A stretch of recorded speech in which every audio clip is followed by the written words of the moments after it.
Under the suffocating glow of the coastal moon, Luna's breath became the sound of rebellion.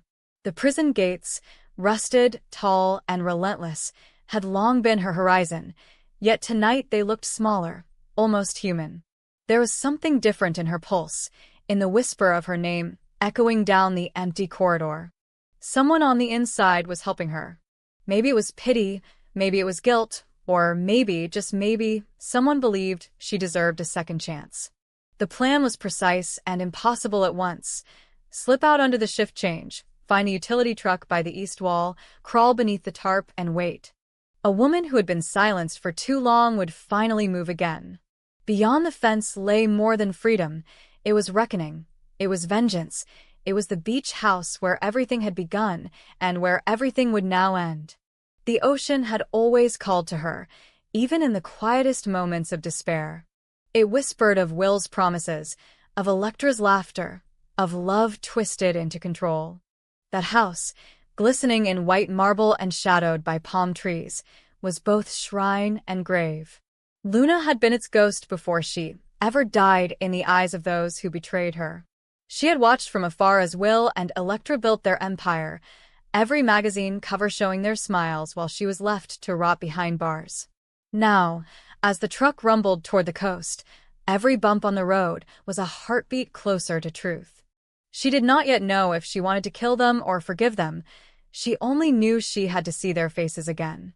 That house was the last chapter of her suffering, and tonight she would write her ending in salt and blood. Meanwhile, Finn and Steffi stood in the silence of their living room, both aware that this night was not like others. News had reached them through fragments, rumors that Luna was no longer under state supervision, whispers of a prison malfunction that no one wanted to explain. Finn had seen too much chaos to believe in coincidence. Luna's escape was deliberate, a move on a chessboard that had been waiting years to collapse. Steffi, calm on the surface, felt the familiar tremor of fear beneath her skin. They had lost too much to the manipulations of others, Sheila's crimes, Bill's obsessions, the way loyalty could be twisted into ruin. And now this. A storm was coming to Los Angeles, and it began with the name Luna, whispered through the wind. They prepared not with words but with action. Finn's hands moved across the tablet, tracing the map of the coastline, marking the beach house. Steffi watched him with a resolve that came from too many nights like this. They would set the trap quietly, let the predator believe she was in control, and then strike before another tragedy unfolded. But across the city, in a penthouse lit by the lonely flicker of an old lamp, Bill and Katie were still debating whether to intervene. They were no longer the couple they once were. Years of betrayal and reconciliation had left their hearts tired, but something about Luna's name stirred memories neither could bury. Bill had been there once, standing at that same beach house, watching Luna crumble under the weight of accusations that may not have been hers to bear. He had said nothing then. Power had made him a spectator of other people's tragedies. Katie, ever the conscience he tried to suppress, saw through him. She could see that his silence that night had been the first stone in the avalanche, now roaring toward them all. If you do nothing again, her eyes seemed to say, then this blood will be on your hands. But Bill was a man torn between guilt and survival, between the instinct to protect his empire and the whisper of redemption that came too late for most men. As the night deepened, time folded in on itself. Luna arrived at the cliffside road just as the fog rolled in from the sea. The house loomed in the distance like a ghost ship, its windows still glowing faintly, its garden gates unlatched. Every step she took brought back the echoes of laughter, the weight of betrayal, the sound of Electra's voice pretending innocence. She remembered the trial, the photographs, the testimony that buried her reputation alive. Will's hand on Electra's shoulder. The way he never looked at her once, as she was led away. She had told herself that hate would keep her alive. Now she realized it was the only thing that had. But when she reached the glass doors and saw movement inside, the hate trembled into something else, a wound reopening. Through the reflection, she saw two silhouettes. While pacing, Electra holding a glass of wine, both unaware of the storm crawling up their steps. Inside, Will was restless. The beach house had always been his sanctuary, but tonight it felt like a trap. Electra moved with her usual grace, unbothered, almost detached. She believed she had won. Won the house, the life, the legacy. Yet something about the air felt heavier, the silence too complete. When the lights flickered, she turned to him and saw what she feared: guilt. Not the kind that confessed, but the kind that rotted quietly from within. Will had received an anonymous message earlier that evening, 3 words that froze his blood. She remembers everything. He hadn't told Electra. He couldn't. He had built his world on the ashes of a lie, and now that lie was coming home. At the same moment, Finn's car pulled up 2 miles away, headlights off, eyes trained on the property. He had coordinated with Steffi, who was monitoring security feeds through a private channel. What they saw confirmed everything: a lone figure approaching the back entrance, moving like someone who knew every inch of the house. Luna wasn't sneaking in. She was reclaiming territory.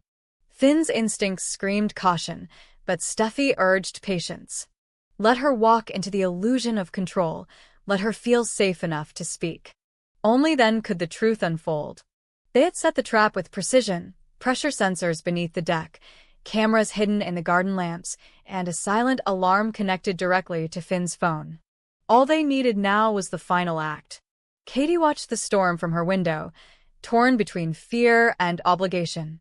She had spent years trying to separate herself from Bill's darkness, but tonight she found herself standing beside him again, both watching the same coastline where everything would unravel. Bill finally made his decision. "We can't just watch," he muttered, though he wasn't sure whether he meant saving Luna or saving himself. The line between morality and self-preservation blurred long ago for him. He grabbed his coat and keys, and Katie followed, though she wasn't sure what she feared more: that they would be too late, or that they would arrive in time to see what they'd both helped create. The first crash of thunder shattered the silence. Luna was inside. The house welcomed her like a memory she couldn't kill. Every step left traces of seawater and rage on the marble floor. Upstairs, Electra froze, sensing something wrong. Will turned toward the window just as the glass door clicked shut behind Luna. Their eyes met, 3 years of betrayal condensed into one look. No words, just recognition. And in that instant, every illusion of safety vanished. Electra's hand trembled around her glass. Will took a step forward, torn between defense and confession. Luna's voice trembled with the power of everything she had lost and the terrifying possibility of regaining it. Outside, Finn and Steffi saw the motion alerts flare red. The trap had triggered. But something unexpected happened. Another vehicle approached from the road. Bill's car. Steffi cursed under her breath as the headlights cut through the fog. "He's going to ruin everything," Finn muttered, but it was already too late. Bill and Katie were rushing toward the property, unaware that every move they made was being watched.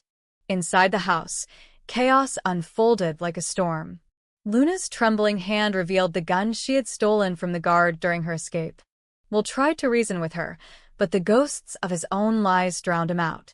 Electra, desperate to maintain control, tried to manipulate the moment, but Luna's fury was too raw, too human. Every word, every tear, every accusation filled the air like electricity. She wanted them to understand what it felt like to be erased, to be buried alive by people who smiled in court while calling her unstable. Will stepped closer, his eyes softening, but Luna saw pity and mistook it for betrayal. The first shot shattered the chandelier. The sound rolled across the beach, like thunder. Finn rushed forward, but the door was locked. He called for backup, his voice steady, but his hands shaking. Steffi's voice echoed in his earpiece, urging him to wait. Rushing in could get everyone killed. But the next sound, Electra's scream, ended patience. He kicked the door open just as Bill and Katie arrived. The scene inside was chaos incarnate. Luna stood trembling, guns still raised, tears streaming down her face. Electra was crouched behind the couch, blood trickling from her arm. Will stood frozen, caught between guilt and grief. Finn shouted her name, but Luna's eyes were already distant.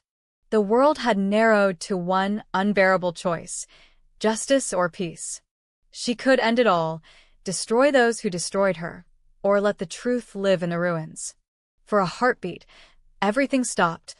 The waves, the wind, even the lightning seemed to hold its breath. Then Luna lowered the gun, the weight of it too heavy now.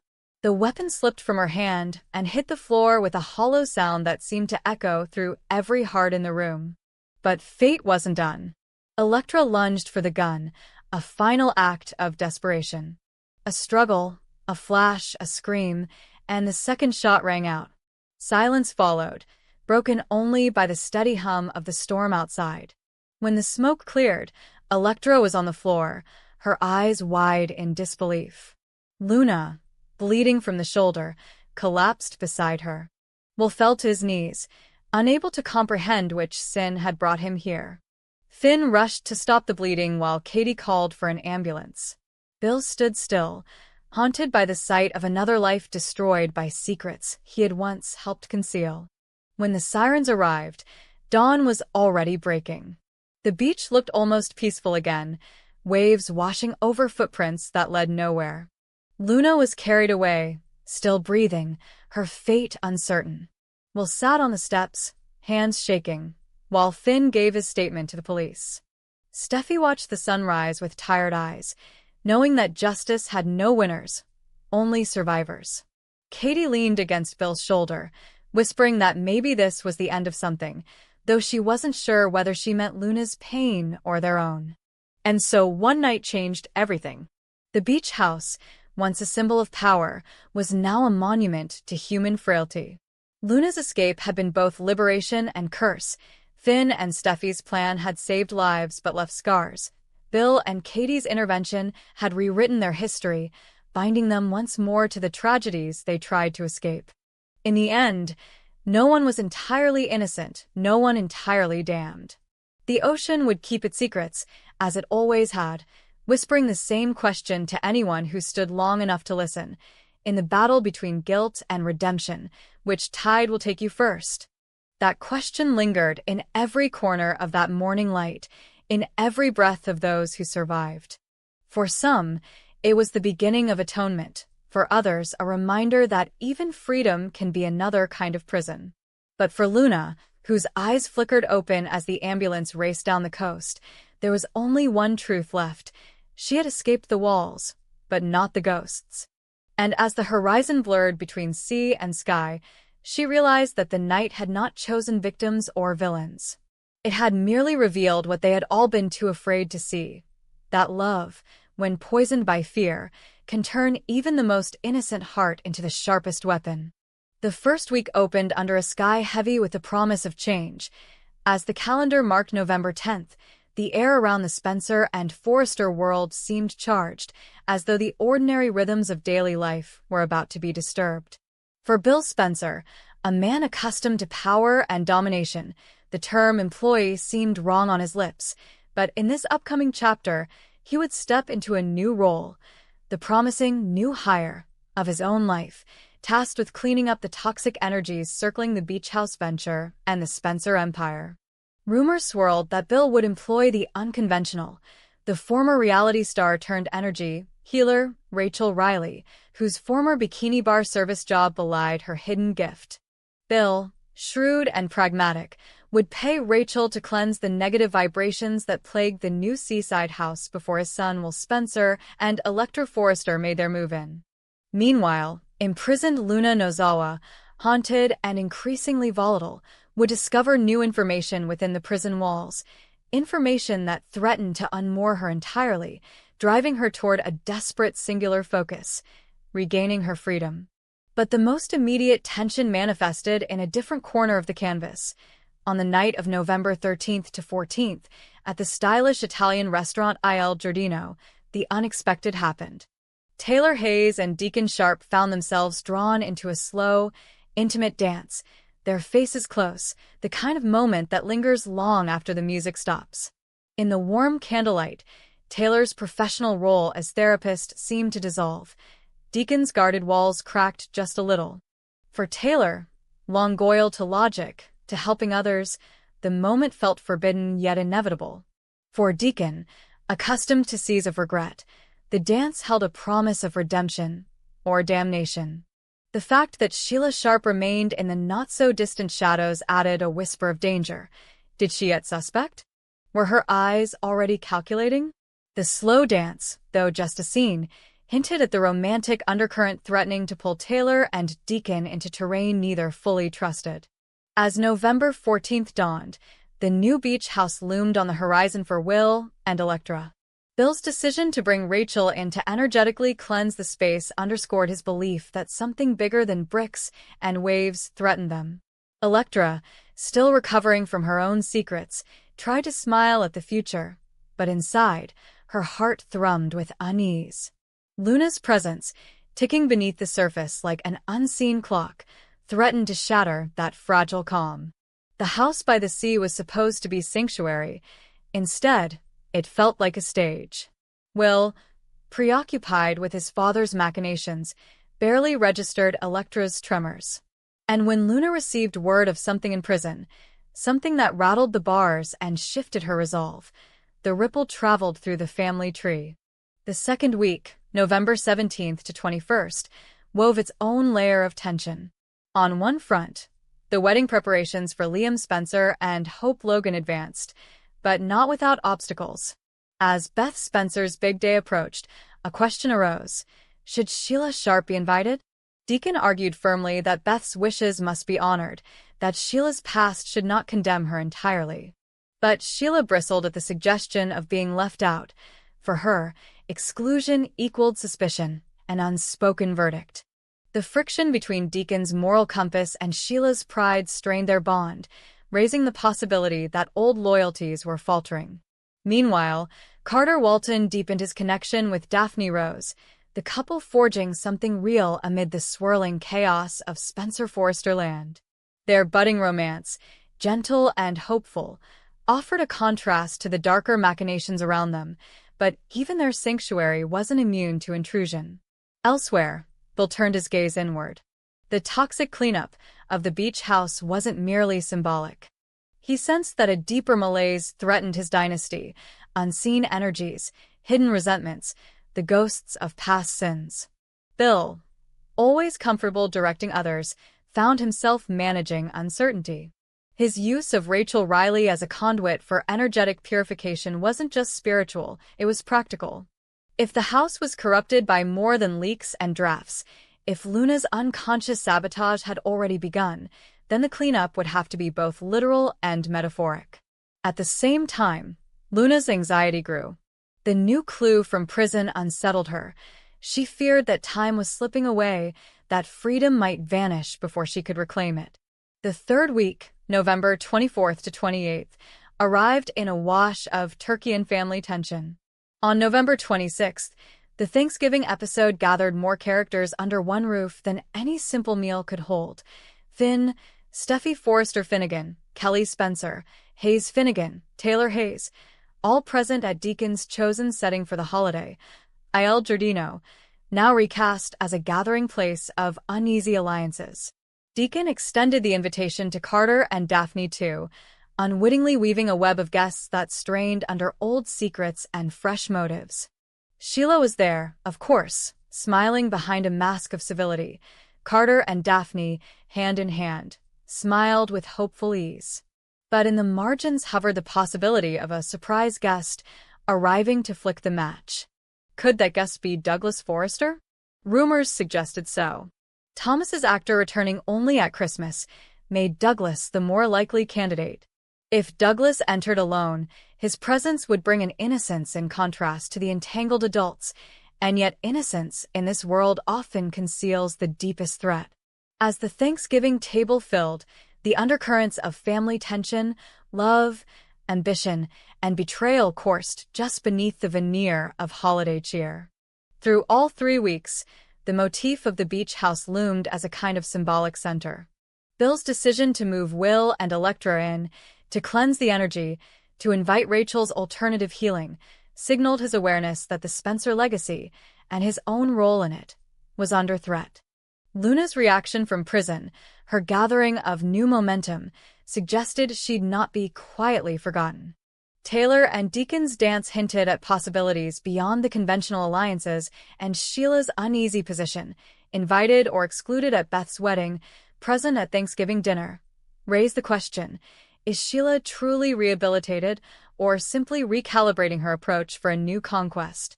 Emotionally, the characters tilled their own soil of conflict.